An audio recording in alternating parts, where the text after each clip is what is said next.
It's your brother Black Light. It's a message to my young black brothers that want to be gangsters. See, those of you black young brothers that want to be gangsters, men and women, don't realize that this is not your nature. This is not who you really are. You just imitating the devil, the white man. The white man is a gangster. Like Christopher Columbus was a gangster. Like Caesar was a gangster. You know. Like you could go all the way back to Alexander the Great. Nothing but gangsters.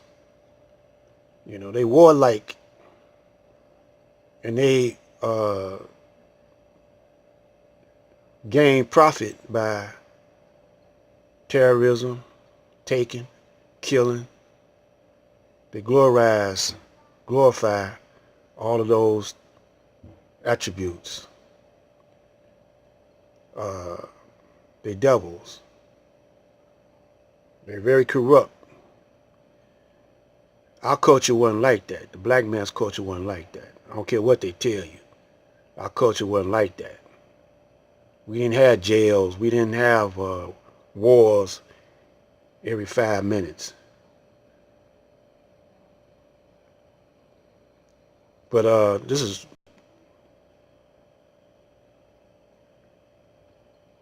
is how they do it. Let's get to it.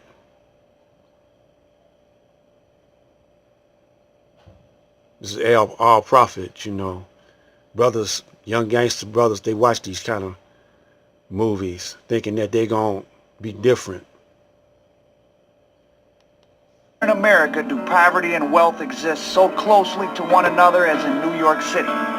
Even from the darkest corners of Brooklyn, one need only look up and across the East River to see the great temples of Wall Street wealth looming over the night. Since the birth of the city, New York's poorest residents, whether Irish, Jewish, black, or Puerto Rican, have made their own gold from the streets of the city. Sometimes the elements of crime were needed to harvest this gold. But as the violence slowly spread toward the rich and powerful, the apparatus of control, the police and the government, swung into action, and, miracle of miracles, New York, the rotten apple, became the safest big city in America. Oh. I want to stop it right here. The rich and powerful, they were gangsters too.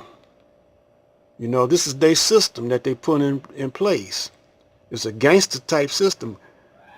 But it was a threat to them when the underclass started taking control. See?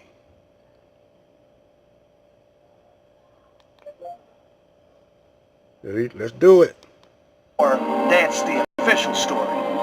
This is the real story of the streets of New York and some of the people that live in them.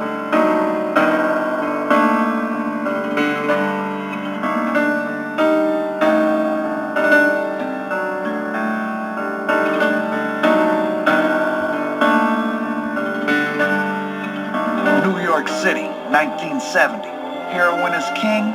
Teenage gangs terrorize the streets of Brooklyn and the Bronx, and mafia leader Joe Colombo decides to fight the government, not in the street, but on television.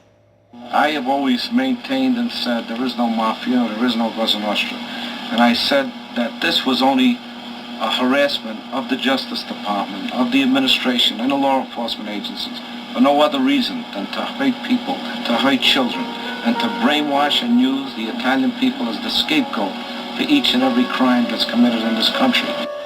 Colombo's crime family was locked in a war with crazy Joey Gallo. Gallo had allied himself with black gangsters from Brooklyn while serving time in prison. The crowd was still gathering in New York's Columbus Circle for what was to be the mass rally of Italian Americans, when suddenly gunshots, a whole series of them, and Joe Colombo Sr., the principal organizer of this event, was lying on the ground badly wounded, shot in the head and bleeding profusely. I was standing 10 feet from Colombo when he was shot. and I saw police and a crowd of Colombo's friends and guards seize the man who supposedly had fired the shots, Jerome Johnson, a black man from New Brunswick, New Jersey. Then another series of gunshots. No one seems to know who fired them, and Johnson was on the ground, and he was dead. Please do not. Please, ladies and gentlemen, this is the type of thing you can't do. Maybe because Colombo's presumed assailant was black, other blacks found themselves in trouble.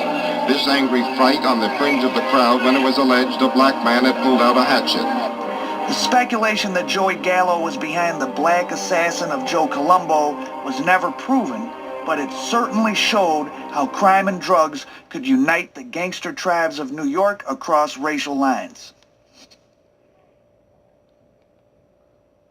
See, when you see you see that one brother, the police are gangsters too. You know, see, we want to be a part of this system, no matter how corrupt. There are different levels to this system, and all of them is corrupt. Yeah. Because the white man, when he came over here, was already corrupt. They got mostly prisoners out of the jail to go over here, come over here to explore, you know, America. That way they won't lose nobody if, you know, it got too much for them.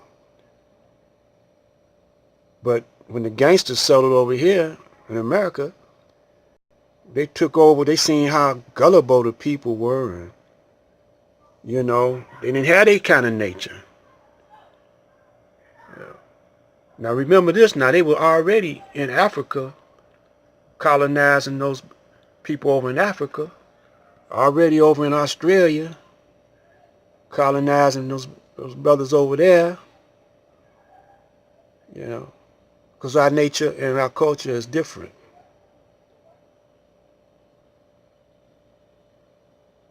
So all this is a trap for you. You can't out-gangster these guys, young brother. Yeah, you gotta. It's a new way, a different way to do this. It's your old way that you don't know nothing about, but if you would have followed the example of the Honorable Elijah Muhammad, you would be in better position right now. It's Black Light Out. Talk about it later.